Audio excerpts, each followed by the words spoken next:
So ChatGPT is great for writing the short form stuff, emails, maybe blog posts, whatever. But what if you have to write a more bigger report? How can we build out a report or build out some bigger documents by using ChatGPT to help us outline and help build this out? So let's look at some examples of that here and how we might do that. So first one is, let's look at a business case, right? A business case is a document you're writing to try to get approval and funding to start a new project. It's not an actual project plan or anything like that or something you're implementing. It's asking for approval to do something, right, with a business case, particularly if it needs funding.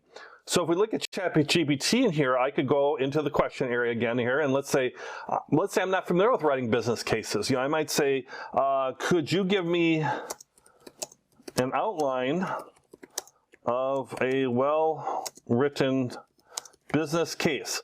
This is where you got to put in the right thing. If you wrote business plan, they might be thinking that's for new companies, right? A business plan is like you're going to get funding for a new company. That's different than a business case, which is like getting money or getting approval to go ahead with a project inside your company. So there's a difference. So you want to make sure if you put in the wrong information, you're going to get the wrong information back, right? So, give me an outline of a well-written business case. Like, what would be the different components on that, right? It says, sure, you're a nice guy, Steve, I'll give you an outline, but here's a basic outline, right? So talking about the introduction, problem or opportunity state, objectives, different things that you might have in there. I think you would start with like an executive summary. So you can see how there's some limitations here. I'd say, maybe I want that more, or maybe that's part of the introduction, right? Like, but I know there should be an executive summary in there, in addition to all these other things here too. And you got objectives, alternatives, and all this. But maybe I might want to put in there something around executive summaries while that's still typing away. So like for a business case, what is included in an executive summary? All right. Oops. Well, see, figure that out for me. Again, I love this. I don't have to be such a good typer. So it's a brief summary, highlights the key points, and quick overview. In an executive, you should include summary of the problem, main objectives, because an executive summary should be a review of all the different parts, right? So I can break this out and say, okay, now I know what to include in my executive summary. So when I'm writing my actual executive summary, I'm not copying and pasting from ChatGPT. I'm using this as an outline to help me write my executive summary and make sure I'm catching everything maybe in there, for example. Or or I could have it expand on different types of things, expand more on what an implementation plan or whatever it might be. I can ask GPT for those types of things, right? So I could ask it to write a business case. I could write project plans. Maybe I want to do a research report, right? So maybe this would be actually better as a new chat. And so I want to write a research report on social media marketing, right? So maybe I want to say, could you write a research report on social media marketing for a pizza restaurant? Because maybe some types of social media marketing are better for some companies than others, right? So we're going to ask it to do a research report. I've never tried this before, so we're going to see how this works, right? But here's the brief outline of research from social media marketing for a pizza restaurant. Include, you have a section, then you have your introduction and all this and backgrounds and all this, and it's going to keep kind of doing this too. I'm hoping that it'll come back with stuff like, here's methodology, different, kind. So this is like high-level report, a review on how to basically structure your report. So we've started writing a report, and then maybe you would want to expand on the different things based on what you're finding, right? So, or maybe it's not really getting to what I want to, right? What would be the recommendation? So I see how it's built the structure of a broader report, but maybe I'd want to say, how can you use Facebook marketing, Facebook ads for a pizza restaurant? Or whatever, or restaurant, since I can't type.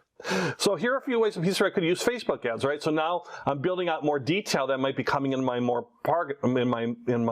report, right? About how it can be targeted, promotions and discounts. They give you some examples. Could use Facebook ads to offer a large pizza, buy one, get one free. But you think about your own business about, how could I write a Facebook ad or something like that, maybe for your own business, customer engagement, promotions, all sorts of stuff. So see, it's covering a lot of ground that I can then build up on that, and and then just really kind of go from there in terms of your report writing, right? And let's start one more new chat, and let's say you're a manager and you need to write a performance appraisal, right? Now, usually those will come templated out, but maybe I want to talk about, from a performance appraisal for an underperforming employee, team member, right? Employee. And let's say I just want an example, what that might look like. It's going to vary because, a performance appraisal is going to vary it's going to be something that's real specific to a person, right? But this is hopefully going to help us, and hopefully it will help us to kind of think about this, how to address things, address it as soon as possible, that you have your documentation. So this might be a structure. If it's not a formalized performance appraisal, maybe this is just maybe it's an email that this is going to be about performance, or a written document that they're underperforming. So instead of this being the formal annualized appraisal, this would actually be better using it as a documentation. Like, I've had a one-to-one discussion with somebody who's underperforming, and I have performance that needs improvement, title for the team member's name, the date.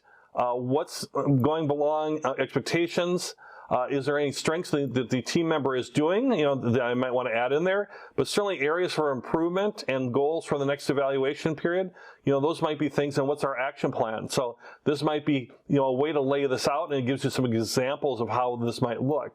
But this was for a performance appraisal. I could change this into something else as far as, could you change this to a write-up? Oops. I wonder if it'll recognize write-up for being late to work. We'll just start with that. So maybe instead of like a full-blown performance appraisal, maybe the person's coming in late to work. I'm not sure how to write this. I have to write a document because Human Resources wants a document. How would I do this?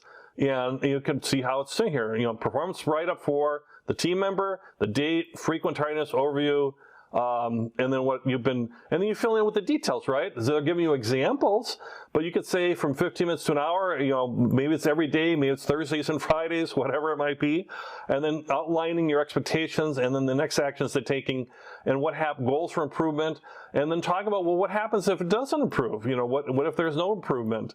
You'd want to add that in there as well too. What resources and support and all that. So here's some examples of when you're thinking about your reports. I'd like you to think now about what reports do you actually write frequently, and how could you use that ChatGPT to help you better with your more frequent reports, or maybe some unusual reports as well.